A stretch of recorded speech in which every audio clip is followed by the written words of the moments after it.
आज मैं एक माफिया सीरीज एक्सप्लेन करने वाली हूँ जिसमें हमारा सीधा साधा एक मेन लीड हमारे दूसरे माफिया लीड के प्यार में पड़ जाता है, जिसके बाद उसकी पूरी लाइफ ही चेंज हो जाती है।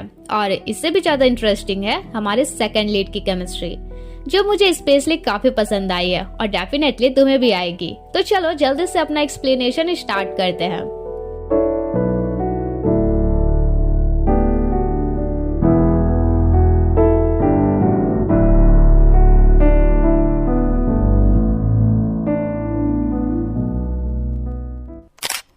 कहानी की शुरुआत में ही हमारे मेन लीड्स की मुलाकात अजीब कंडीशन में होती है, जहां हमारा एक मेन लीड बेंजोई स्कूल से घर जा रहा होता है।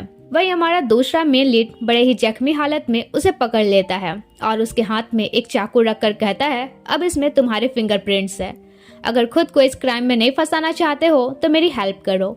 इसलिए ऑप्शन ना होकर बेंजोई को उसे अपने घर ले जाना पड़ता है और उसकी इंजरी की मलहम पट्टी भी करनी पड़ती है। वैसे हमारे इस मेन लीड का नाम जुरेई है, तो जुरेई उससे उसका नाम पूछता है, लेकिन वो कुछ रिस्पांस नहीं देता। फिर जुरेई उसे खाने के लिए फूड मांगता है, इसमें भी वो कोई रिस्पांस नहीं देता। तब जुरेई उसे चाकू दिखाता है, इसलिए बेंजोई उसे खाने के लिए एक ब्रेड दे देता है और कहता है, मेरा कोई भी सामान टच मत करना। ऐसा कहकर उसे बाहर से लॉक करके अपने पार्ट टाइम जॉब पर चला जाता है। दूसरी तरफ हमारे सेकंड कपल को भी दिखाया जाता है, जहां एडी नाम का एक माफिया अपने ही बंदों को पीट रहा था, क्योंकि वो लोग जुरेई को ढूंढ नहीं पा रहे थे। तभी वहाँ चैन आकर उसे रोकता है और सारे आदमियों को जाने कहता है जुरेई को ढूंढने के लिए। यहाँ हमें पता चलता है जुरेई इन दोनों का कलीग है और ये तीनों एक माफिया गैंगस्टर के लिए काम करते हैं। इधर बेंजोई का एक कोवर्कर दूसरे को बता रहा था, यार कल एक बंदी के साथ वन नाइट स्टैंड के बाद वो मेरे घर से बहुत सारा सामान चुरा कर भाग गई। ये सुनकर बेंजोई को लगता है कि जुरेई भी उसका सामान चुराकर कहीं भाग न गया हो, इसलिए सीधा अपने घर भागता है, जहां देखता है कि जुरेई ने लॉक अनलॉक कर लिया है पर अभी भी उसके घर में ही है। लेकिन फिर भी वो अपना सामान चेक करने लगता है।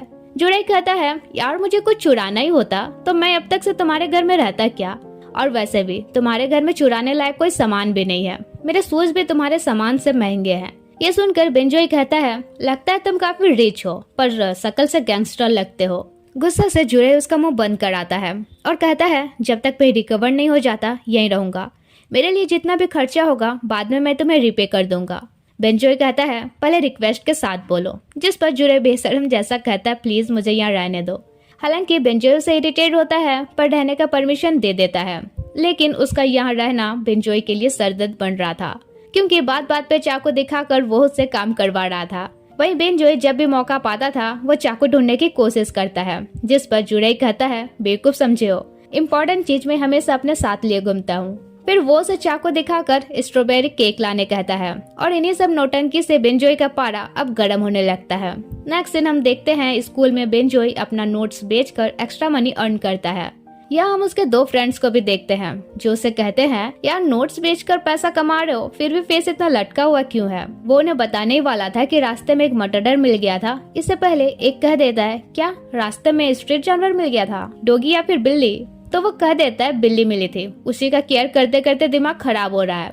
दूसरी तरफ जुरेई बेंजोई का एक फोटो देखकर कहता है कि ये लड़का हंसता है तो अच्छा लगता है, पता नहीं मेरे सामने क्यों खड़ूस जैसा रहता है। फिर वो उसके फैमिली के कुछ नोट्स देखता है जिसमें उनका बेस्ट विशेष लिखा था, अच्छे से स्टडी करो और डॉक्टर बनो। इतनी सपोर्टिव फैमिली देखकर उसे अपनी अनसपोर्टिव फैमिली याद आ जाती है। तभी चैन उसे कॉल करके पूछता है कहाँ हो, जिस पर वो कहता है एक प्लेस में हाइड हूँ और कुछ दिन यही रहने वाला हूँ, ताकि तुम्हें एक्सक्यूज मिले और मुझे ढूंढने के बहाने तुम टैंक को ढूंढ पाओ।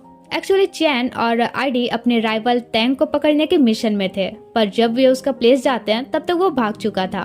वही चैन देखता है टैंक के एक आदमी ने एडी को मारा है, तो गुस्से से वो एक को अच्छे से धो देता है और एडी को वहाँ से ले जाता है। दूसरी तरफ जुरेई अपना शर्ट पहनने में बेंजोई से हेल्प मांगता है, पर इसी बीच वो एक दूसरे के करीब आ जाते हैं और ये फीलिंग दोनों के लिए ही अलग होती है। फिर बेंजोई उसकी बैंडेज वगैरह चेंज करता है, जहाँ जुरेई बस उसे देखे जाता है। इसके बाद वो उसका फेवरेट केक भी ला देता है, तो जुरेई काफी खुश होता है। फिर बेंजोई अपनी पार्ट टाइम जॉब के लिए निकलता है, जहाँ जुरेई उसे ढेर सारा खाने का फूड लाने कहता है। अगले दिन बेंजोई मैथ्स प्रैक्टिस कर रहा था, तो जुरेई उसे बताता है कि यहाँ ये प्रोसेस होगा। बेंजोई कहता है, तुम्हें मैथ्स आती है, मेरी हेल्प करोगे तो डेली केक ला दूंगा, जिस पर जुरेई तो तुरंत डील एक्सेप्ट कर लेता है और उसे देखकर स्माइल करता है। दूसरी तरफ टैंग का एक आदमी चैन और एडी से बचकर टैंग के पास जाता है, जहां टैंग उसे मार डालता है क्योंकि उसे पता था उसके जरिए वे लोग उसे ट्रैक करेंगे ही। उधर आधी रात में जुरई की नींद खुलती है तो वो बेंजोई के पास जाने लगता है। इससे बेंजोई इमेजिन करने लगता है कि जुरई उसका गला दबाने वाला है, पर जुरई तो बस उसे उड़ा देता है, फिर सो जाता है। नेक्स्ट डे वो देखता है कि जुरई ब्रेकफास्ट बना रहा है तो उसे मना करता है, जिस पर जुरई उसे फ्लर्ट करता है, तुम्हारा बॉडी भी अच्छा ही है। फिर कहता है डोंट वरी, तुमसे अच्छा ही ब्रेकफास्ट बनाता हूँ, तुम जाओ रेडी हो। फिर वो रेडी होता है लेकिन ब्रेकफास्ट करना नहीं चाह रहा था। तब जुरई उसे जबरन खिला देता है। दूसरी तरफ एडी चैन की वीकनेस का फायदा उठाकर उसे एक चेयर में बांधकर स्पाइसी फूड जबरदस्ती खिलाता है और पूछता है बताओ जुरई और तुम मुझसे क्या छुपा रहे हो। तब एडी को बताना पड़ता है कि टैंक की टेरिटरी कब्जा करने में उसने मेरी मदद की थी और अभी वो किसी सेफ प्लेस में छुपा हुआ है। एडी कहता है तुम्हें पता है ना, अगर टैंक को इस बारे पता चला कि जुरई तुम्हारी हेल्प कर रहा है तो वो उसे छोड़ेगा नहीं। तब चैन उल्टा उसे चेयर में बांधकर चलते बनता है। उधर आज बेंजोई अपना टिफिन बॉक्स खोलता है जो जुरई ने उसके लिए पैक किया था, तो वो अपने किसी फ्रेंड से शेयर नहीं करता। वहीं इधर दिन भर जुरई बोर होता है। फिर रात में बेंजोई घर आता है तो देखता है जुरई ने सारे सब्जी का डिश बना दिया है। ये देखकर उसे गुस्सा आता है। कहता है मैं तुम्हारे उतना रिच नहीं हूँ, अपना नोट्स बेचता हूँ तब जाकर तुम्हारे ये केक खाने वाने का सामान ला पाता हूँ। जुरई कहता है हाँ ठीक है ना, जब मैं रिकवर्ड हो जाऊंगा तब तुम्हें अपना सारा पैसा इंटरेस्ट के साथ वापस कर दूंगा। तभी बारिश होने लगती है और बिजली कड़कने लगती है तो बेंजोई को अपने बचपन का एक ट्रॉमा ट्रिगर हो जाता है और वो रोने लगता है। ये देखकर जुरई उसे कंफर्ट फील कराता है और आज रात उसे अपने साथ सेम बेड में सोने कहता है। बेंजोई उसे इग्नोर करता है तो वो उसे बेड में पिन करता है। फिर कहता है मेरे साथ बेड पर सोओगे तभी मैं तुम्हें मैथ्स ट्यूटरिंग दूंगा। इसलिए बेंजोई को साथ में सोना पड़ता है। अब आधी रात में बेंजोई को नाइटमेयर आता है तो जुरई उसे रिलैक्स कराता है, जिस पर बेंजोई उसे हक कर लेता है। सुबह जब बेंजोई की नींद खुलती है तो वो जुरई को देखकर स्माइल करता है। फिर जुरई की नींद खुलती है जहाँ वो बेंजोई को किस करके गुड मॉर्निंग डार्लिंग कहता है। सॉफ्ट होकर बेंजोई उसे पंच मारकर सीधे स्कूल भागता है, जहाँ उसके फ्रेंड्स पूछते हैं इतना परेशान क्यों हो उस बिल्ली की वजह से। एक कहता है तुम उस मनुष्य बिल्ली को घर पर रखे ही हो तो परेशान तो हो गए ही। वहीं बेंजोई ने जुरई को ऐसा पंच मारा था कि उसका फेस ही रेड हो गया था। अब जब बेंजोई घर वापस आता है तो सॉरी के बदले जुरई उसे मैथ्स के कुछ नोट्स देता है, लेकिन बेंजोई फिर भी गुस्सा था।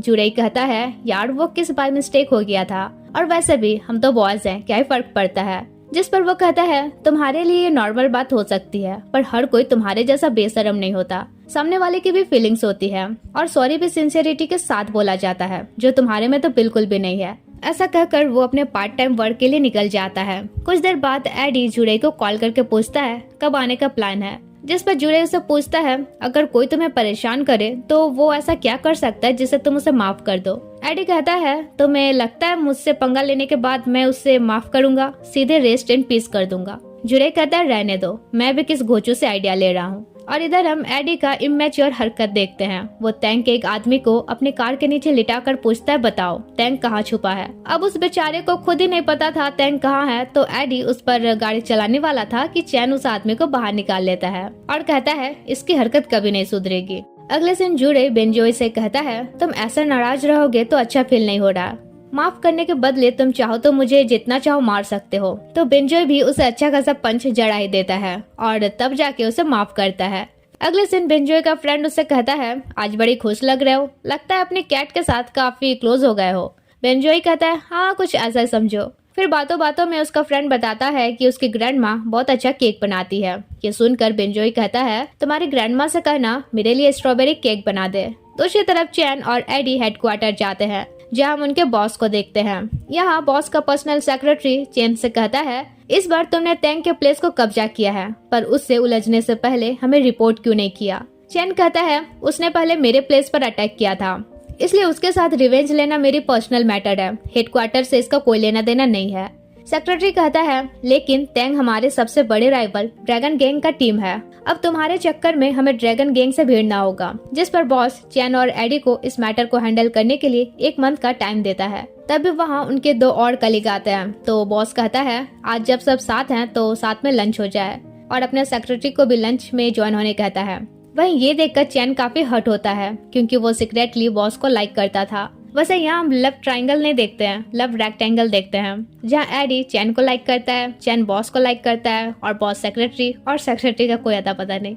दूसरी तरफ जुरे को बेंजोई की एक बुक में स्ट्रॉबेरी केक बनाने की नोट्स मिलती है, जिसे देखकर वो काफी खुश होता है। तभी एडी उसे कॉल करके कहता है, भाई वहाँ से आने वाने का कोई प्लान है या नहीं? जुरे कहता है, फिलहाल तो मस्त छुट्टी पे हूँ। एडी कहता है, अच्छा ऐसे वेकेशन एंजॉय कर रहे हो, लगता है तुम्हें प्यार होने लगा है। अब ये सुनकर जुरे को रियलाइज होता है कि वो जाने अनजाने बेंजोई से प्यार करने लगा है। तब वो कहता है, मुझे आज ही पिक करने आओ। उधर एडी चैन को इरिटेट करते हुए कहता है, चलो जुरे ने पिक करने जाने को कहा। चैन इरिटेट होकर कहता है, तुम्हें क्या लगता है मैं तुम्हारे साथ बड़ा हुआ हूँ? इसका मतलब मैं तुम्हारी एनोइंग हरकत झेलता रहा हूँ? एडी कहता है, नहीं, तुम्हें तो बस मुंह से झगड़ा करने की हिम्मत है, बॉस से तो कभी अपनी फीलिंग शेयर कर नहीं पाओगे। फिर टोंट मारता है, कैसे करोगे? तुम तो उससे 20 साल छोटे हो, वो तो तुम्हें अपना बच्चा मानता है। इरिटेट होकर चैन वहाँ से चला जाता है। नेक्स्ट सीन बेंजोई जुरे के लिए उसका फेवरेट स्ट्रॉबेरी केक खरीदता है और खुश होकर घर जाने लगता है। वहीं जुरे बिना उसे इन्फॉर्म किए ही चला जाता है।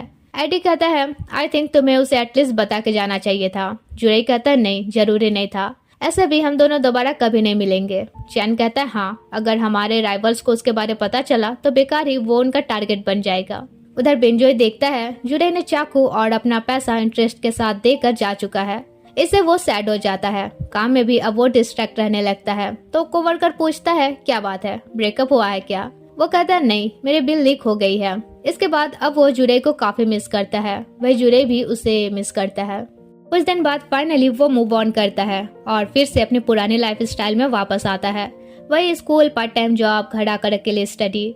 फिर वो एक डिजर्ट शॉप में भी पार्ट टाइम जॉब करता है, जहाँ एक दिन एडी आता है। उसे समझ नहीं आ रहा था कि किस टाइप का केक ले, तो वो बेंजोई को बताता है कि एक्चुअली आज हमारा बर्थडे है, पर हमारा रियल बर्थडे नहीं है और न ही हम भाई भाई हैं। मेरे और उसके पेरेंट्स मर चुके थे, तो हमारे बॉस ने हमें रेज किया और दोनों के लिए एक दिन बर्थडे सेट कर दिया, इसलिए उस दिन हम साथ में बर्थडे सेलिब्रेट करते हैं। तब बेंजोई उसे आइडिया देता है कि इस टाइप का केक लेना चाहिए। अब वो केक लेकर घर आ जाता है, लेकिन चैन एडी से कहता है, बॉस हमारा बर्थडे सेलिब्रेट करना चाह रहे हैं, चलना है क्या? एडी सैड होकर कहता है, नहीं, मैं बिजी हूँ। तो चैन चला जाता है। एडी सोचता है, ये 4th टाइम है जब हम साथ में बर्थडे सेलिब्रेट नहीं कर रहे। मैं भी कितना बेवकूफ हूँ, उसे लाइक करता हूँ जो किसी और को करता है। सैड होकर वो जुरे के पास जाता है, जहाँ उसका उतरा हुआ फेस देखकर वो समझ जाता है कि चैन ने इस बार भी साथ में बर्थडे सेलिब्रेट नहीं किया। जुरे पूछता है, तुम चैन को इतना लाइक क्यों करते हो? एडी कहता है, पता नहीं, शायद बचपन से वो मेरी केयर करता है इसलिए, लेकिन ये जरूर पता है कि मैं उसे बहुत प्यार करता हूँ। सीन चेंज होता है, जहाँ विंटर वेकेशन के बाद जुरे बेंजोई के स्कूल में एज ए टीचर ट्रांसफर होता है,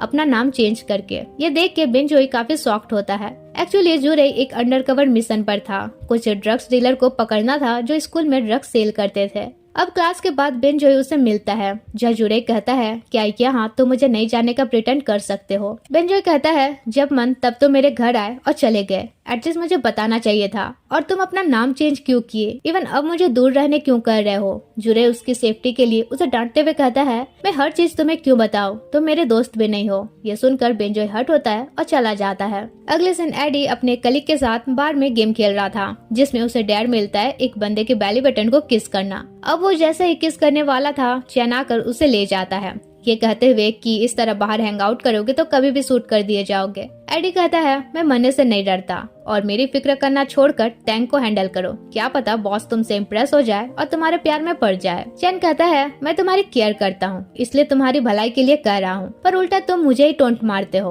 और गुस्सा से चला जाता है। अगले सीन बेंजोई देखता है, एक बार फिर जुरे मार खाकर गार्बेज के सामने गिरा पड़ा है, तो वो उसे घर ले आता है और उसके लिए खाना बना देता है, हालांकि वो अब भी गुस्साया हुआ था। वहीं जुरे देखता है उसके फ्रिज में एक स्ट्रॉबेरी केक रखा है जो एक्सपायर्ड हो चुका था। वो खुश होता है, फिर खाने लगता है, लेकिन खाने में नमक ज्यादा था। फिर भी फूड वेस्ट ना हो इसलिए वो बेंजोई को भी खाने को कहता है। फिर बेंजोई उसे कुछ पैसा रिटर्न करते हुए कहता है, ये तुमने एक्स्ट्रा दिए थे। जुरे लेने से मना करता है, लेकिन फिर भी वो दे देता है और फिर बातें करते करते उसका गुस्सा भी चला जाता है। डिनर के बाद जुरे बेंजोई को बियर ऑफर करता है, जहाँ जुरे कहता है, तुम स्टडी में काफी हार्ड वर्क करते हो, लगता है तुम्हारी फैमिली को तुमसे काफी उम्मीद है कि तुम डॉक्टर बनोगे ही। वो कहता है, ऐसी बात नहीं है, मेरा ड्रीम है मैं डॉक्टर बनूं। अब उसका बियर खत्म होता है तो वो जाने लगता है। तब बेंजोई उसे और बियर ऑफर करता है। जुरे उसे रोकते हुए कहता है, क्या तुम नहीं चाहते हो मैं यहाँ से जाऊँ? और तभी बेंजोई ऐसा फिसलता है कि जुरे के ऊपर गिर जाता है। दोनों की हार्ट बीट फास्ट हो ही रही थी कि एडी भटकते भटकते वहाँ आ जाता है और सीधे जुरे को हक कर लेता है।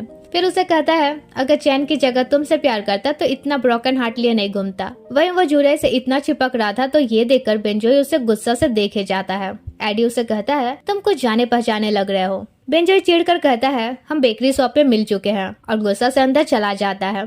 एडी कहता है ये हमेशा ऐसे गुस्साए रहता है क्या। वहीं जुरे सोचता है अब ये क्यों गुस्सा रहा है, पर भाई हमारा बेंजोई गुस्सा थोड़ी रहा था, वो तो एडी से बस जेलस हो रहा था। कुछ देर बाद एडी काफी ड्रंक हो जाता है, तब चैन आकर उसे कैरी करके ले जाता है। जुरे चैन से कहता है एडी तुम्हारे लिए क्या है। चैन कहता है भाई। जुरे फिर पूछता है और बॉस, जिस पर चैन कोई आंसर नहीं देता। जुरे कहता है लव और एडमायर डिफरेंट होता है, बेटर होगा सोच समझ कर डिसीजन लेना। फिर उनके जाने के बाद बेंजोई कहता है चैन एडी को लाइक करता है ना। जुरे कहता है तुम्हें कैसे पता। वो कहता है क्योंकि उसकी केयरनेस दिख रही थी। फिर पूछता है अब बताओ तुम टीचर बनने का प्रिटेंड क्यों कर रहे हो। जुरे कहता है मैं अभी बता नहीं सकता, पर सही टाइम आने पर बताऊंगा। उधर चैन उसे कार में बैठाता है और उसे देखते हुए जुरे की बात याद करता है। नेक्स्ट डे बेंजोई का दोस्त उसे कहता है काफी खुश लग रहे हो, लगता है तुम्हारी कैट वापस आ गई। नेक्स्ट दिन एक लड़की बेंजोई से अपना लव कन्फेस करती है। वो रिजेक्ट करता है तो वो लड़की उसे पैसा देकर अपना बीएफ बनने कहती है। इससे वो गुस्सा कर जाने लगता है। वही उनका कन्वर्सेशन जुरे सुनकर स्माइल करता है और कहता है तुम तो स्कूल में काफी पॉपुलर हो। बेंजोई कहता है तुम भी उस लड़की की तरह हो। तुम जैसे रिच लोगों को क्या लगता है पैसों से सब कुछ खरीदा जा सकता है, और अपना गुस्सा उस पर निकाल कर चला जाता है। अगले दिन जुरे टैंक को ट्रैक करके उसका लोकेशन चैन और एडी को बताता है, तो वे एंड टाइम में पहुंच जाते हैं जहां जबरदस्त टैंक के साथ उनकी फाइट चलती है। एडी तो ऑलमोस्ट टैंक को मारने वाला था कि चैन उसे रोकता है, तब तक टैंक कुछ आदमियों के साथ भाग जाता है। इस पर एडी गुस्सा से कहता है तुम्हारी वजह से वो हाथ से निकल गया। चैन कहता है बॉस ने उसे जिंदा पकड़ने को कहा है। एडी कहता है एक तो तुमने टैंक के साथ पंगा ले लिया है और अब बॉस के सामने अच्छा बनने की कोशिश कर रहे हो। वह किसी तरह जुरे उनकी फाइटिंग शांत कराता है। अगले दिन बेंजोई घर पहुंचता है तो देखता है जुरे ऑलरेडी वहाँ है। जुरे कहता है सॉरी, स्कूल में तुम्हारे पुअर होने का मजाक उड़ाने का मेरा कोई इरादा नहीं था। बेंजोई भी उसे कहता है सॉरी, मैं उसका गुस्सा तुम पर निकाल रहा था।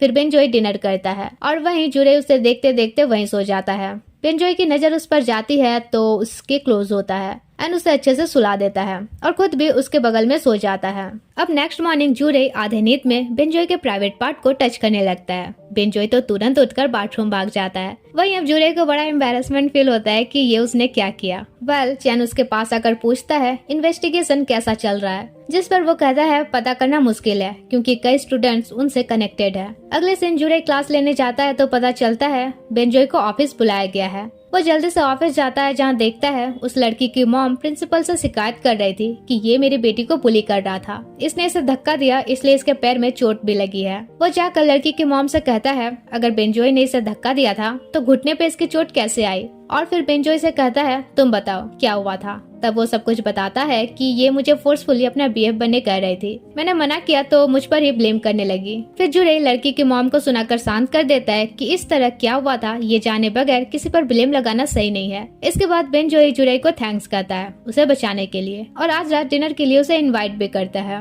अब नाइट में डिनर के बाद जुरे को फ्रिज में केक दिखता है तो वो खाने लगता है। बेंजोई बताता है कि ये उसने खुद बनाया है। सुनकर जुरे को तो यकीन ही नहीं होता है। फिर बेंजोई उसके लिप्स पर लगा केक साफ कर देता है और कहता है मैं तुम्हें लाइक करता हूँ। सुनकर तो जुरे शॉक्ड होकर सीधे भाग ही जाता है। फिर एडी को ये बताता है तो वो भी चौंक जाता है। पूछता है तुम्हारा बताओ, क्या तुम भी उसे लाइक करते हो। वो कहता है पता नहीं, पर फर्स्ट टाइम अपनी फीलिंग्स कंट्रोल नहीं कर पा रहा हूँ। इसके बाद बेंजोई उसे स्कूल में बात करना चाह रहा था, मगर स्टार्टिंग वो उसे इग्नोर करता है। फिर बाद में कहता है अभी तुम 17 के हो, एडमायरेशन को प्यार मत समझो, बेहतर होगा तुम मेरे भाई जैसा रहो। बेंजोई कहता है अगर तुम मेरा प्यार एक्सेप्ट नहीं कर सकते तो मुझसे बात करने की जरूरत नहीं है। अगर ये एडमायरेशन है तो शायद कुछ दिनों में चली भी जाए, इसलिए मुझसे दूर ही रहो। नेक्स्ट दिन सब हेडक्वार्टर में मीटिंग करते हैं जहां बॉस जुरे को अपने फैन फैमिली में वापस जाके अपने ग्रैंडपा की बिजनेस में हेल्प करने कहता है, मगर जुरे कहता है मुझे अपने घर वापस नहीं जाना, मैं यही रहना चाहता हूँ। जिस पर सेक्रेटरी कहता है तुम इस गैंगस्टर काम के लिए फिट नहीं हो, इसलिए लेट नहीं हुआ है, तुम इस माफिया वर्ल्ड से क्विट कर सकते हो। तब तक एडी और चैन भी आ जाते हैं। सब साथ में डिनर करते हैं, मगर यहाँ बॉस का अपने सेक्रेटरी के लिए केयरिंग देखकर चैन काफी हर्ट होता है। वहीं एडी उसे देखकर हर्ट होता है। दूसरी तरफ बेंजोई जुरे को काफी मिस करता है। तभी उसकी सिस्टर उसे कॉल करती है और उसका सैड वॉइस सुनकर टीज करती है कि ब्रेकअप हुआ है क्या। डैड भी टीज करते हैं, बेटा पढ़ाई में ध्यान दो, गर्लफ्रेंड का क्या है, बाद में तो बनी जाएगी। बेंजोई कहता है, अरे यार मेरा ब्रेकअप नहीं हुआ है। दूसरी तरफ एडी जुड़े से कहता है, हम दोनों तुमसे यंगर हैं, पर बिजनेस में तुमसे बेटर है। जुड़े कहता है, पर मुझ में ऐसा क्या कमी है कि मैं इस बिजनेस में फिट नहीं हूँ। एडी कहता है, तुम सडन डेथ के लिए रेडी नहीं हो, तुम डरते हो इसलिए हमेशा सेफ वर्क करते हो। फिर चैन काफी ड्रंक था तो वो उसे उसके रूम ले जाता है। कहता है, इतना ड्रिंक करने से बेहतर है बॉस को अपना फीलिंग्स कन्फेस कर दो, या फिर तुम्हें गट्स नहीं है किसी को अप्रोच कैसे करते हैं। चैन कहता है, अब तुम मुझे सिखाओगे कैसे करते हैं, और उसे किस करता है। एडी शॉक्ड होकर उसे धक्का देता है, फिर भाग जाता है। वही चैन भी कंफ्यूज होता है कि उसने किस क्यों किया। सीन चेंज होता है जहां एडी भी इन्वेस्टिगेशन की वजह से स्कूल में एज ए स्टूडेंट बनकर एंट्री करता है। बेंजोई पूछता है, क्या जुरे जिस रीजन से यहाँ आया है तुम भी सेम रीजन से आए हो? वो कहता है हाँ। फिर उसके क्लास को एक कॉस्ट्यूम कॉन्टेस्ट में पार्टिसिपेट करना था तो एडी अपना और बेंजोई का नाम दे देता है और कहता है, कॉन्टेस्ट में जितने भी पैसे मिलेंगे मैं अपना वाला भी तुम्हें दे दूंगा। फिर बेंजोई उसे जुरे के बारे पूछता है, जिस पर वो कहता है, उसे मिस कर रहे हो तो मिल क्यों नहीं लेते? बेंजोई कहता है, नहीं मिल सकता, वरना मैं अपने फीलिंग्स को कंट्रोल नहीं कर पाऊंगा। अगले दिन एडी जुरे को बताता है कि मैंने स्कूल में अपना काम कर दिया है, रूमर फैला दिया है कि मैं ड्रग सेल करता हूँ, अब राइवल्स का ट्रैप में फंसना बाकी है। जुरे कहता है, ठीक है, लेकिन बेंजोई को तुम उल्टा पुल्टा हरकत करके डिस्ट्रैक्ट मत करना, उसके एग्जाम सामने आ रहे हैं। एडी कहता नहीं, बिल्कुल भी नहीं, मैंने तो बस उसे कॉन्टेस्ट में पार्टिसिपेट करने के लिए फोर्स किया। तभी बारिश के साथ बिजली कड़कने लगती है। जुरे को बेंजोई की ट्रॉमा याद आती है, इसलिए तुरंत उसके प्लेस पहुंचता है और उसे हैंडल करता है, पर बेंजोई को थोड़ी चोट लग जाती है, इसलिए जुरे उसकी केयर करता है। वही बेंजोई उसे चले जाने कहता है, ये कहते हुए कि इस तरह मेरी केयर करोगे तो मैं कभी मूव ऑन नहीं कर पाऊंगा, बट जुरे स्टिल उसकी मलहम पट्टी करता है। ये देख अब बेंजोई से कंट्रोल नहीं होता है और वो उसे किस करना चाह रहा था, मगर जुरे रोकता है। तब बेंजोई आई लाइक यू कहते हुए किस कर ही लेता है। अब जुरे की सेल्फ कंट्रोल खत्म हो जाती है और वो भी उसे किस करता है। फिर दोनों ही होल्ड बैक नहीं करते और इंटीमेसी बढ़ाने लगते हैं। बेंजोई जुरे को बेड पर पिन करता है तो जुरे पूछता है, क्या तुम्हें पता भी है कैसे करते हैं? बेंजोई कहता है, हाँ, तुमसे प्यार होने के बाद मैंने ऑनलाइन सर्च किया था। और फिर दोनों अपना नाइट स्पेशल बनाते हैं। नेक्स्ट मॉर्निंग बेंजोई उसे कहता है, सॉरी, ये मेरा फर्स्ट टाइम था, पर नेक्स्ट टाइम से जेंटल रहूंगा। जुरे भी उसे किस करते हुए सॉरी कहता है कि मैं भी तुमसे प्यार करता हूँ, ये फिगर आउट करने में मुझे इतने दिन लग गए। बेंजोई कहता है, कोई बात नहीं, और उसे दर्द न हो इसलिए एक मेडिसिन लगाने कहता है। जुरे पूछता है, ये तुम्हें कैसे पता? वो कहता है, गूगल किया था। जुरे कहता है, नहीं, इसकी जरूरत नहीं है। एंड दोनों फिर शुरू हो जाते हैं। अब माहौल बन ही रहा था कि बेंजोई की सिस्टर उसे कॉल करके कहती है, मैं और डैड घर के बाहर है। ये सुनकर दोनों ही फटाफट कपड़े वगैरह पहन लेते हैं। अगले दिन जुरे बेंजोई के फैमिली को अपना अपार्टमेंट ले जाता है, क्योंकि उन्हें कुछ दिन यही रहना था तो बेंजोई के सिंगल रूम पे रहना मुश्किल था, इसलिए वो उन्हें ले जाता है। डैड बेंजोई से पूछते हैं, ये तुम्हारा फ्रेंड कब बना? वो कहता है, कुछ टाइम पहले। वही अब उसकी सिस्टर उस पर चांस मारने लगती है, जिस पर बेंजोई उसे कहता है ये ऑलरेडी किसी से प्यार करता है और उसे उठाकर दूसरी तरफ बैठा देता है। फिर सीक्रेटली जुरे का हाथ पकड़ता है। नाइट में जुरे बेंजोई को हक करते हुए कहता है, कैसा रहेगा तुम परमानेंटली यहाँ शिफ्ट हो जाओ, यहाँ से तुम्हारा स्कूल सामने भी है। बेंजोई कहता है, नहीं, मेरा घर ही ठीक है। जुरे कहता है, क्या अभी भी तुम एम्बैरेस फील कर रहे हो? पर मैं सच में चाहता हूँ मैं अपना पैसा, अपने सेविंग्स उससे शेयर करूँ जिससे मैं प्यार करता हूँ। बेंजोई कहता है, पर मुझे लगता है मैं तुम्हारे लायक नहीं हूँ। जुरे कहता है, डिजर्व तो मैं तुम्हारे लिए नहीं करता, और उसे अपना बैकग्राउंड बताता है कि वो एक रिच फैमिली से बिलोंग करता है, मगर बाद में उसे पता चला कि वो इलिजिटिमेट चाइल्ड है। इसके बाद जब उसके स्टेप फादर को लिजिटिमेट बच्चे हुए तो उसे बुरी तरह ट्रीट किया गया। ये सुनकर बेंजोई उसे हक कर लेता है और कहता है, डोंट वरी, अगर तुम्हारा फैमिली तुमसे प्यार नहीं करता तो मैं हूँ जो तुमसे हमेशा प्यार करूंगा। फिर अपना भी स्टोरी बताता है कि जब वो छोटा था तो उसकी मॉम उसे बहुत मारा करती थी। एक बार बिजली कड़क रही थी और उस वक्त का मार वो कभी नहीं भूल पाया है। फिर कुछ टाइम बाद डैड की हार्ट की बीमारी शुरू हुई, तब वो घर छोड़कर चली गए और यही सब अपनी अपनी स्टोरी शेयर करके दोनों एक दूसरे को कंफर्ट फील कराते हैं। जुरे कहता है, जब तक तुम स्टडी कर रहे हो तब तक मुझे तुम्हारी केयर करने दो, फिर जब तुम डॉक्टर बन जाओगे तो तुम मेरी केयर करना, और उसे किस करता है। इसी बीच बेंजोई की सिस्टर उनका किसिंग सीन देख लेती है और शॉक्ड होती है, पर उनके लिए खुश भी होती है। इधर वे फ्लो में बही रहते कि एक बैग का सामान गिर जाता है और जुरे की नजर एक मेडिसिन किट पर पड़ती है। वो बेंजोई से पूछता है, क्या तुम बीमार हो? वो कहता है, नहीं, मेरे दोस्त ने दिया था, कह रहा था न्यूट्रिशन की टैबलेट है। पर जुरे समझ जाता है कि ये ड्रग्स की गोलियां हैं। वहीं दूसरी तरफ टैंक किसी से कहता है स्टूडेंट्स को सावधान रहने कहना। एक बार यहाँ ड्रग सप्लाई का काम हो जाए फिर हम दोनों चैन और उसके गैंग से बचकर यहाँ से दूर कहीं चले जाएंगे। तभी उसका एक स्पाई उन्हें अपडेट देता है कि चैन की हेल्प जुरे कर रहा है। दूसरी तरफ चैन को कोई आइडिया नहीं था कि एडी भी स्टूडेंट बनकर इन्वेस्टिगेशन के लिए गया है, इसलिए काफी दिन हो जाने पर उसे कॉल करता है पर वो रिसीव भी नहीं करता है। तब वो अपने गैंग को ऑर्डर देता है कि एडी को ढूंढो। अब एक बंदा सोचता है यार हम किसकी बात सुने, उसने कहा है इसे कुछ ना बताओ और ये कह रहा है उसे ढूंढो। नेक्स्ट सीन जुरे और एडी बेंजोय के फ्रेंड को पकड़कर पूछते हैं बताओ ये ड्रग तुम्हें किसने सेल किया, हमें उसे रोकना होगा। वो बंदा कहता है अच्छा तुम दोनों अंडरकवर पुलिस ऑफिसर हो, तब तो मैं तुम दोनों की हेल्प करूंगा। अगले सीन एडी एक बंदे को ड्रग रखते हुए पकड़ लेता है लेकिन वो भागने लगता है। तब जुरे और एडी भी उसके पीछे भागने लगते हैं। तभी सामने बेंजोय की एक फ्रेंड गिर जाती है तो वे उसकी तरफ डिस्ट्रैक्ट हो जाते हैं, लेकिन उधर बेंजोय उस बंदे को पकड़ लेता है। बाद में वो दोनों से कहता है अच्छा तो तुम दोनों ड्रग डीलर को पकड़ने के मिशन में थे, मतलब तुम दोनों पुलिस हो। अब एडी बताने वाला था कि नहीं हम माफिया हैं। जुरे उसे रोकता है। फिर बेंजोय पूछता है तो क्या अब तुम दोनों जाने वाले हो? जुरे कहता है हाँ। एडी कहता है मैं तो कॉन्टेस्ट में तुम्हें जिता के ही जाऊंगा। फिर ये दोनों अपना लबी डबी सीन स्टार्ट करते हैं तो एडी वहाँ से चला जाता है। देन ये दोनों अपना रोमांस स्टार्ट करते हैं और अपना टाइम स्पेशल बनाते हैं। अगले दिन एडी कॉस्ट्यूम कॉन्टेस्ट में लड़की बनता है और बेंजोय लोमड़ी। तभी एडी को कॉल आता है कि चैन इंजर्ड है। ये सुनकर वो तुरंत निकल जाता है। वही चैन इंजर्ड होने का नौटंकी कर रहा था ताकि एडी वापस आ सके। अब वो लड़की के कॉस्ट्यूम में था तो उसके गैंग उसे पहचान नहीं पा रहे थे, पर चैन उसे पहचान लेता है और अपने पास खींचते हुए स्माइल करता है। कहता है ये क्या पहने हो? एडी तो शर्माई जाता है। बाद में चैन अपने कुछ मेंबर्स को जुरे पर नजर रखने कहता है। एडी पूछता है क्यों? चैन कहता है पहले ये बताओ तुम स्कूल क्यों ज्वाइन किए? मुझे बताना जरूरी नहीं समझा।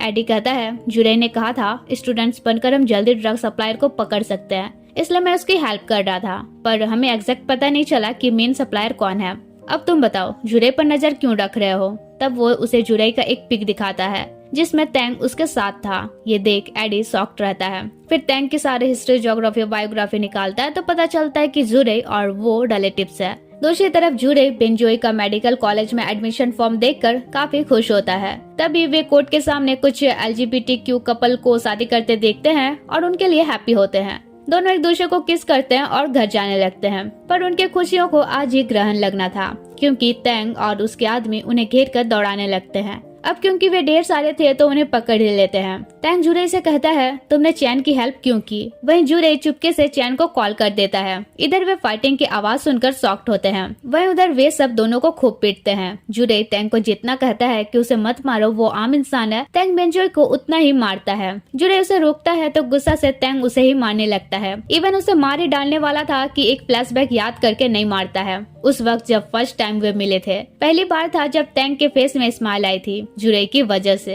तो ये याद करके वो जुरे को नहीं मारता है लेकिन बेंजोय को मारने लगता है। जुरे बेंजोय को बचाने के लिए टैंक पर अटैक करता है, इससे वो मर ही जाता है। जुरे रोते हुए बेंजोय से कहता है सॉरी, सब मेरी गलती है, मुझे तुम्हें अप्रोच ही नहीं करना चाहिए था, और बेहोश हो जाता है। तब तक चैन और एडी पहुंच जाते हैं। अगले दिन जुरे को हॉस्पिटलाइज किया जाता है जहाँ बेंजोय को उससे मिलने नहीं दिया जाता है। इवन उसे बाहर भी निकलने नहीं दिया जा रहा था। चैन उसे समझाता है कि तुम्हारा बाहर जाना सेफ नहीं है, टैंक के आदमी तुम्हें छोड़ेंगे नहीं। तभी बेंजोय की सिस्टर उसे कॉल करके बताती है कि डैड को हार्ट अटैक आया था, अभी वे हॉस्पिटलाइज्ड हैं, डॉक्टर ने कहा है सर्जरी करनी होगी। ये सुनकर उसका दिमाग और खराब हो जाता है। तब उनका बॉस आकर बेंजोय को एक ऑफर देता है। कहता है टैंक के मरने के बाद पुलिस मर्डरर को ढूंढ रही है, अगर वे जुरे को पकड़ लिए तो हमारा गैंग ड्रैगन गैंग के टारगेट में आ जाएगा। इसलिए मैं चाहता हूँ टैंक को मारने का दोष तुम अपने ऊपर ले लो, तुम माइनर हो, तुम्हें कम सजा मिलेगी। इसके बदले में लाइफ टाइम तुम्हारे डैड का मेडिकल खर्चे उठाने के लिए तैयार हूँ। ये सुनकर एडी चैन को बताता है कि फैन फैमिली का बुढ़ा बॉस को फोर्स कर रहा है बेंजोय को ब्लेम लेने के लिए,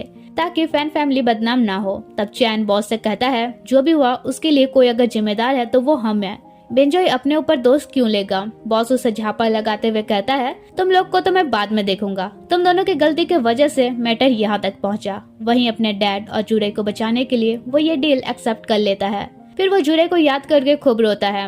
अगले दिन अब वो जेल में होता है, जहाँ हम देखते हैं कोई वहाँ भी उस पर अटैक करता है। सीन चेंज होता है जहाँ जुरे का एक कजिन उसे घर ले जाने आया था। यह हमें पता चलता है कि उस इंसिडेंट के बाद से अब जुरे की याददाश्त चली गई है। दूसरी तरफ बेनजोई और जुरे के साथ जो हुआ उसके लिए चैन अपने आप को ब्लेम कर रहा था। वो खूब ड्रिंक करता है, तब एडी उसे रोकता है। चैन कहता है सब कुछ मेरी वजह से हुआ, मैं तो बॉस के सामने खुद को प्रूव करना चाहता था पर फेल हो गया। एडी कहता है पता नहीं कब तुम्हें रियलाइज होगा कि वो तुम्हें अपना बेटा जैसा समझता है, तुम जैसे उसके लिए फील करते हो वो तुम्हारे लिए वैसा नहीं करता बल्कि मैं करता हूँ, पर तुम्हें ये बात कभी रियलाइज नहीं होगा। और उसे सो जाने कहता है। चैन उसे अपनी तरफ पुल करता है और छोड़ता ही नहीं है। फिर ड्रंकन मोड में कहता है हल्ला मत करो, एडी सुनेगा तो गुस्सा आएगा, और उसे सेड्यूस करता है। अब तो एडी से और होल्ड बैक नहीं होता और उसे किस करता है। चैन कहता है मैं तुम्हें अपना भाई मानता हूँ, लेकिन एडी स्टॉप नहीं होता है और दोनों का ही वो वन नाइट स्टैंड हो जाता है। अब सुबह एडी को हैंगओवर से पहले गिल्ट ओवर हो जाता है। उसे रियलाइज होता है कि उसने चैन के साथ क्या कर दिया। फिर उसे न्यूज मिलती है कि फैन फैमिली ने बेनजोई को मारने के लिए अपना आदमी जेल भेजा है। तब वो चैन से कहता है लास्ट नाइट जो मैंने किया तो मुझे उसके लिए कभी माफ नहीं करोगे, इसलिए एटलीस्ट तुम्हारे लिए इतना तो कर ही सकता हूँ। फिर अपने बॉस से कांटेक्ट करके वो भी जेल चला जाता है ताकि बेनजोई को प्रोटेक्ट कर सके। अब 4 साल बाद का सीन दिखाया जाता है जहाँ फैन फैमिली का बुड्ढा मतलब जुरे के ग्रैंडपा उसे डांटते हैं कि तुम सही से बिजनेस हैंडल नहीं कर रहे, और अपने लेजिटिमेट ग्रैंडसन से कहते हैं जुरे पर ट्रस्ट मत करना। तुम्हें पता है ना 4 साल पहले इसने मर्डर किया था और अपना दोस्त किसी दूसरे पर डाल दिया था। हालांकि फैन फैमिली का कोई भी मेंबर जुरे को पसंद नहीं करता था, बट उसका स्टेप ब्रदर उससे नफरत भी नहीं करता था।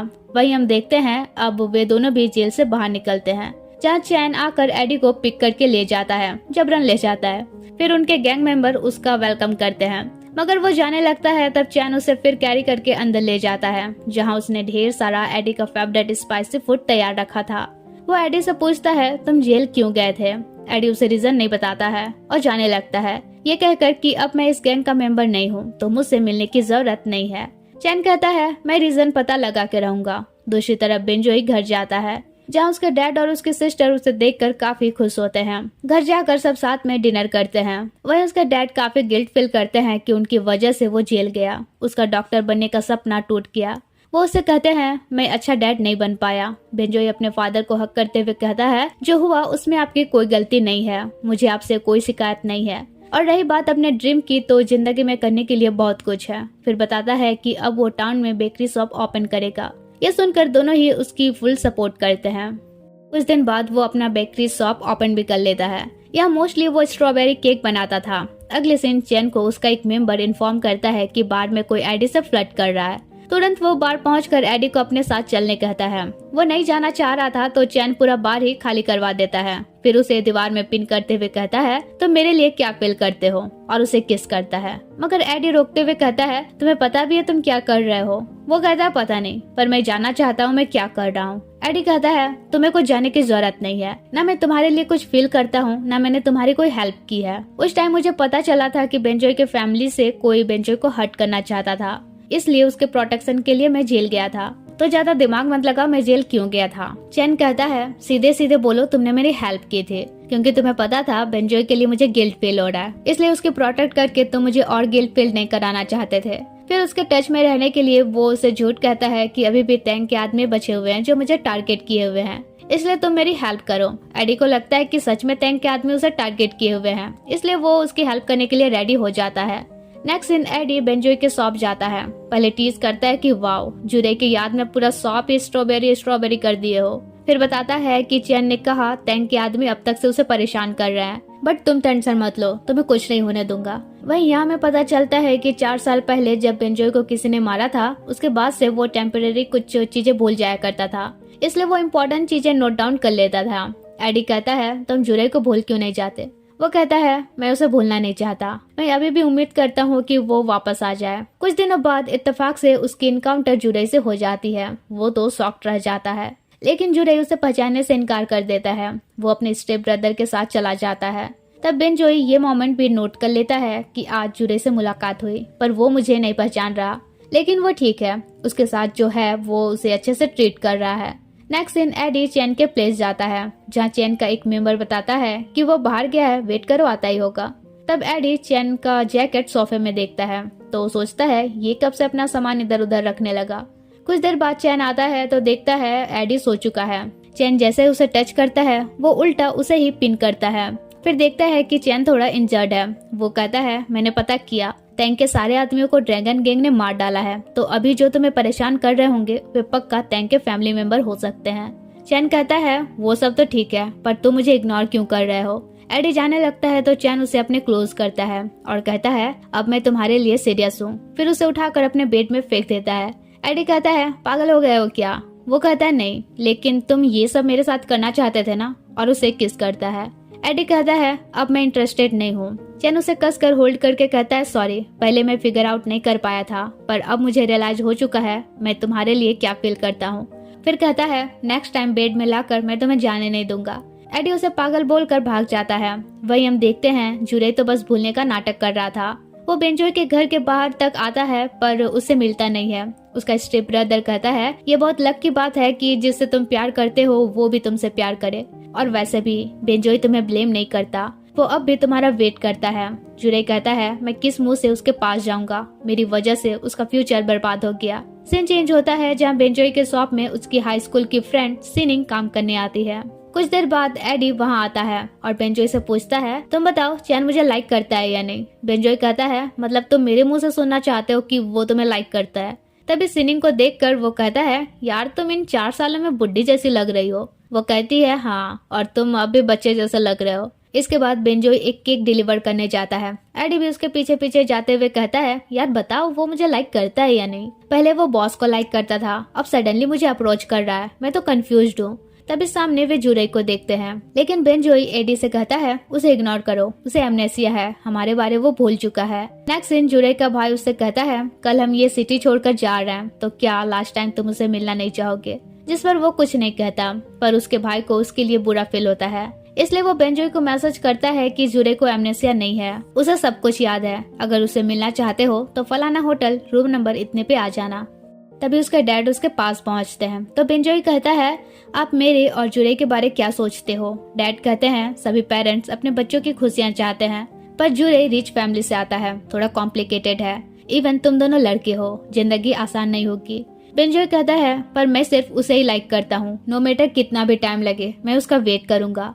डैड कहते हैं पर उसकी वजह से तुम जेल गए। वो कहता है लेकिन उसने मुझे ही बचाने के लिए मर्डर किया था ना, इसलिए क्या हम पास्ट को भूलकर फ्यूचर पर आगे नहीं बढ़ सकते। तो डैड भी उसकी खुशी के लिए उससे कहते हैं ठीक है, अगर तुमने उसे चूज किया है तो मैं तुम्हें नहीं रोकूंगा। इसके बाद वो सीधे होटल जाता है जहाँ उस रूम से जुरे का भाई निकलता है। वो उसे जुरे के रूम का की कार्ड देता है, लेकिन उसे ये भी कहता है कि क्या तुम श्योर हो, क्योंकि ये मत भूलो तुम डॉक्टर बनना चाहते थे और जुरे की वजह से नहीं बन पाए। बेंजोय कहता है नहीं, मैं इस बात के लिए कभी रिग्रेट नहीं करूंगा। रिग्रेट तो मुझे इस बात का है और हमेशा रहेगा कि मैं अपना और उसका प्रोटेक्ट क्यों नहीं कर पाया। जुरे का भाई कहता है तुम अच्छा पार्टनर डिजर्व करते हो। बेंजोय कहता है पर जुरे मेरे लिए बेस्ट है, और फिर वो जुरे के रूम घुस जाता है जहाँ देखता है उसने ड्रिंक के साथ साथ कुछ मेडिसिन भी ली थी। वो उसे जगाने लगता है, जिस पर जुरे नींद में कहता है मैं उसे मिस करता हूँ, उसे मिलना चाहता हूँ। फिर आँख खोलता है तो सामने उसे देखकर किस कर लेता है, कहता है मैंने तुम्हें बहुत मिस किया है। अब माहौल बन ही चुका था तो दोनों से होल्ड बैक नहीं होता है और वे इंटीमेट होने लगते हैं। पर इसी बीच जुरे रोते हुए कहता है सॉरी, मैं तुम्हें नहीं जानने का प्रिटेंड कर रहा था, ऐसा कर कर तुम्हें प्रोटेक्ट करूंगा, पर अब रियलाइज हो रहा है कि ऐसा करके मैं खुद को ही धोखे में रख रहा था। बेंजोय कहता है सॉरी मत कहो, मैं तुमसे गुस्सा नहीं हूँ। जुरे तो उसे हक कर लेता है और कहता है मेरा वेट करना, मैं सब कुछ कम्प्लीटली खत्म करके तुम्हारे पास परमानेंटली वापस आऊंगा। दूसरी तरफ चैन अपनी रोमांटिक क्रिएटिविटी दिखाते हुए एडी को अपनी फोटो वाला पिलो गिफ्ट भेजता है। ये देखकर एडी का रिएक्शन होता है ये पागल हो गया है क्या, और सीधा पिलो रिटर्न कर देता है। नेक्स्ट सीन चैन मीडिएटर से पूछता है उसने पिलो रिटर्न क्यों किया। अब उसे पसंद नहीं आया इसलिए रिटर्न कर दिया, ऐसा कहकर वो पिटाना नहीं चाहता था, इसलिए कह देता है कि उसे पसंद आया पर साइज पसंद नहीं आया। फिर आइडिया देता है कि अगर उसे कुछ गिफ्ट करना ही चाहते हो तो ऐसा चीज गिफ्ट करो जो वो देखकर खुश हो जाए। सीन चेंज होता है जहाँ जुरे के ग्रैंडपा बेंजोय का शॉप आते हैं और उसे कहते हैं जुरे और तुम्हारी कोई मैच ही नहीं है, मैं तो तुम दोनों के रिलेशनशिप को एक्सेप्ट ही नहीं करता। वो कहता है तो फिर आप जुरे को मुझे दे दो। ग्रैंडपा उसे पैसों का ऑफर देते हुए कहते हैं जुरे को छोड़ने के बदले तुम जितना चाहो डिमांड कर सकते हो, जिस पर वो कहता है मुझे आपके पैसे नहीं, जुरे की खुशियाँ चाहिए। वही उनका कन्वर्सेशन जुरे का भाई उसे सुनाता है और कहता है अब क्या करना है बोलो। जुरे कहता है प्लान चेंज करना होगा। इसके बाद वो अपने ग्रैंडपा को अपने फैन फैमिली के सारे करप्ट मेंबर का करप्शन एविडेंस दिखाता है। इस पर ग्रैंडपा कहते हैं, इसके बदले तुम क्या चाहते हो? वो कहता है, फ्रीडम। मुझे इस फैन फैमिली से फ्रीडम चाहिए। ग्रैंडपा कहते हैं, नहीं, मैं चाहता हूँ तुम मेरे चूज की हुई लड़की से शादी करो। वो बड़े बिजनेसमैन की बेटी है, हमारे लिए ये प्रॉफिटेबल होगा। वो कहता है, मैं सिर्फ बेंजोई से शादी करूंगा, और वैसे भी मैं आपके लिए मर भी जाऊं तो भी आप मुझे अच्छा नहीं कहोगे। आपके नजर में मैं खराब था और खराब ही रहूंगा, इसलिए अब मैं और आपकी कुछ नहीं सुनूंगा। तब ग्रैंडपा अपने ग्रैंड चाइल्ड से पूछते हैं, तुम क्या सोचते हो? जिस पर वो जूरे को फ्री करने के लिए कह देता है कि मैं उस बिजनेसमैन की बेटी से शादी करने के लिए तैयार हूँ। ये सुनकर वे खुश हो जाते हैं और जूरे को फैन फैमिली से फ्री कर देते हैं। इस हेल्प के लिए जूरे उसे थैंक्स कहता है। नेक्स्ट दिन जूरे बेंजोई के शॉप जाता है, जहाँ वो पूछता है, यहाँ क्यों आए हो? जूरे कहता है, एनर्जी नहीं मिल रही थी, इसलिए एनर्जी लेने आया हूँ। बेंजोई उसका हाथ पकड़ते हुए कहता है, अब एनर्जी मिली? वो कहता है, हाँ, लेकिन 10%। बेंजोई उसका कमर पकड़ते हुए कहता है, अब? वो कहता है, अब 20%। बेंजोई कहता है, तो 100% चाहिए तो फिर मेरे बेड पे आना पड़ेगा, और उसे घर इनवाइट करता है, जिस पर जूरे उसे कुछ टाइम और मांगता है ताकि उसके डेट को फेस कर सके। दूसरी तरफ चैन इस बार एडी को एक गन गिफ्ट करता है। ये देखकर वो काफी एक्साइटेड होता है, लेकिन इस बार भी वो गिफ्ट रिटर्न कर देता है, ये कहकर कि मुझे दोबारा गैंग ज्वाइन नहीं करनी। तब चैन का एक आदमी उसे कहता है, यार सच में चैन तुम्हें लाइक करता है। लास्ट टाइम जब वो तुमसे मिलने जेल गया था तब से वो काफी चेंज हो गया है। एडी फ्लैशबैक याद करता है जब चैन उसे विजिट करने गया था, केक लेकर बर्थडे सेलिब्रेट करने। एडी कहता है, 4 साल बाद तुम्हें होश आ रहा है, हमने साथ में बर्थडे सेलिब्रेट करने का प्रॉमिस किया था। चैन कहता है, सॉरी, और एक नेकलेस दिखाता है। ये वही गिफ्ट था जो एडी ने उसके लिए खरीदा था।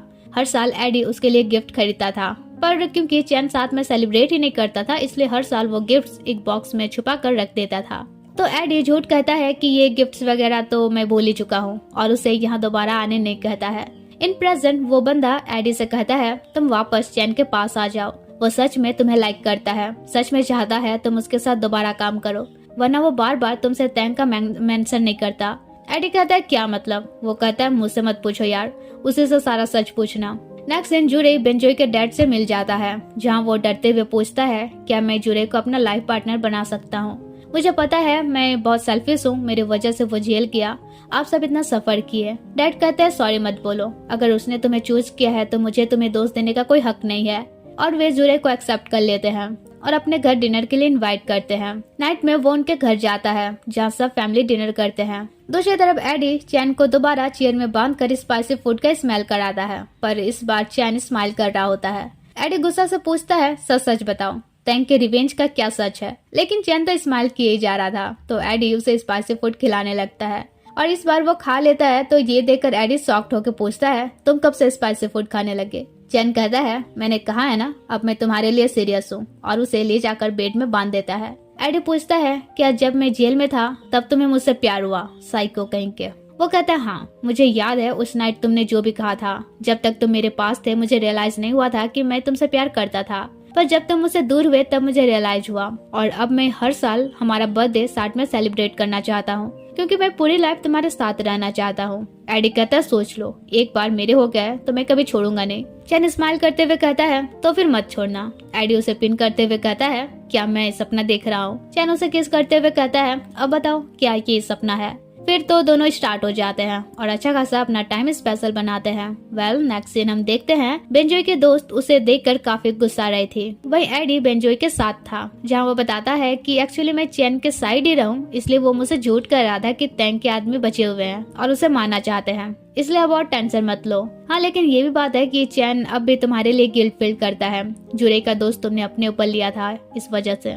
अब उनका ये कन्वर्सेशन सुनकर सिनिंग शॉक्ड हो जाती है। तभी कुछ लड़कियां आती है और बेंजोई के शॉप को प्रमोट करती है, लाइव स्ट्रीमिंग करती है, जहां वो अपने शॉप की खासियत बताता है कि यहाँ स्ट्रॉबेरी केक बनाया जाता है और स्पेशली एक दिन स्ट्रॉबेरी डे भी मनाया जाता है, क्योंकि उसके बीएफ को स्ट्रॉबेरी केक पसंद है। कुछ देर बाद एडी बाहर निकलता है, जहाँ चैन उसका वेट कर रहा था। अब यहाँ एडी की नजर एक आदमी पर पड़ती है जो चैन को शूट करने वाला था। वो उसे बचाता है, पर उल्टा चैन उसके आगे आ जाता है और बुलेट उसे लग जाती है। अगले दिन हम देखते हैं ये काम बॉस का था, हालांकि वो रबर बुलेट थे। तो बॉस एडी से कहता है, मैं तुम्हें फोर्स नहीं कर रहा, पर इस बिजनेस में कमबैक करना ही अच्छा रहेगा, ताकि तुम दोनों एक दूसरे को प्रोटेक्ट कर पाओ, क्योंकि क्या पता नेक्स्ट गोली रियल हो। मुझे पता है तुम कमबैक करोगे ही, तो ज्यादा भाव मत खाओ। एडी कहता है, तुम्हारा बताओ, तुम सारा जिम्मेदारी चैन और मुझे देकर 40 साल में रिटायर करना क्यों चाहते हो?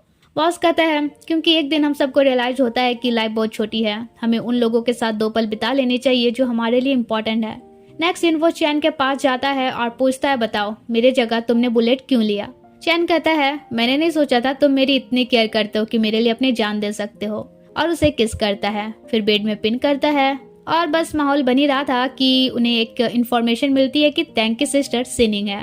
वो तुरंत ये बात जुरे को बताते हैं। एडी बताता है कि जिस ड्रग डीलर को हमने 4 साल पहले पकड़ा था वो तो बस बलि का बकरा था, असली ड्रग डीलर तो सिनिंग थी।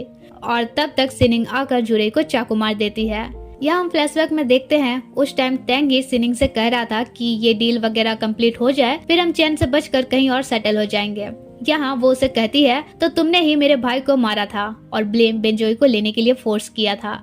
इतने साल तक मैं उससे बदला लेने की सोच रही थी, तुम सच में डरपोक हो, तुमने मेरा भाई छीना। तब जुरे उसे कहता है, इससे पहले कोई देख ले तुम चली जाओ और अपनी जिंदगी जियो, मैं तुम्हें ब्लेम नहीं करूंगा और ना ही दोस्त तुम पर दूंगा।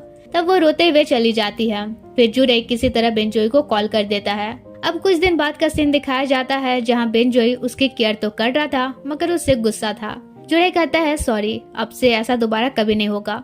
बेंजोई कहता है, प्रॉमिस करो अगर वो दोबारा आएगी तो हम दोनों साथ में सिचुएशन हैंडल करेंगे।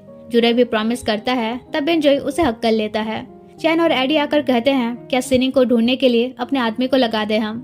जुरे कहता है, नहीं, वो बस अपने भाई का बदला लेना चाहते थे, आई थिंक सब कुछ ओवर हो चुका है। इसके बाद एडी चैन से कहता है, तुम मुझसे प्रॉमिस करो मुझसे पहले रेस्ट इन पीस नहीं होगे वरना मैं तो पागल हो जाऊंगा। चैन उसे किस करते हुए कहता है, मेरे से पहले अगर तुम गए तो मैं भी पागल हो जाऊंगा बेवकूफ, और उसे अपना सीट बेल्ट बांधने कहता है। लेकिन एडी नहीं बांधता है तो वो क्लोज होता है। तब एडी कहता है, तो चलो हम प्रॉमिस करते हैं कि जब हम यमराज के पास जाएंगे तो साथ में जाएंगे। फिर दोनों एक दूसरे को किस करते हैं। अगले सीन जुरे की केयर करने के लिए बेंजोई उसे अपने घर ले आता है। यहाँ उसके साथ थोड़ा प्राइवेट टाइम स्पेंड करने के लिए वो अपने सिस्टर को बाहर भेज देता है। पर इससे पहले दोनों के बीच कुछ होता, पापा जी आकर रूम नॉक करने लगते हैं। बेंजोई रूम खोलता है जहाँ वे जुरे के लिए सूप लेकर आए थे, तो बेंजोई उसे अपने हाथों से खिला देता है। उधर चैन एडी को एक नेकलेस गिफ्ट करता है। एडी कहता है, वैसे तो मेरा जैकेट क्यों पहने हो। वो कहता है, अब जो तुम्हारा है सब तो मेरा ही है। फिर उसे किस करता है। इसके बाद वे इंटीमेट होते हैं। अगले दिन बेंजोई अभी से ही अपने शादी के 7 जन्मों का वचन याद करने लगता है। जुरे कहता है, यार डोंट वरी, भूल जाओगे तो मैं याद दिला दूंगा। फिर बेंजोई उसे रिंग पहनाता है और दोनों एक दूसरे को किस करते हैं। बेंजोई तो यहीं स्टार्ट हो जाता है। जुरे कहता है, यार ये किचन है। वो कहता है, तो क्या दिक्कत है, एक राउंड यहाँ हो जाए, घर पे दूसरा राउंड करेंगे। एंड इसी के साथ ये लव स्टोरी एंड होती है। स्टोरी अच्छी लगी हो तो पर्पल हार्ट देना, और एक्सप्लेनेशन अच्छी लगी हो तो वीडियो को लाइक और हाइप कर देना। मिलते हैं नेक्स्ट वीडियो में, तब तक के लिए बाय बाय।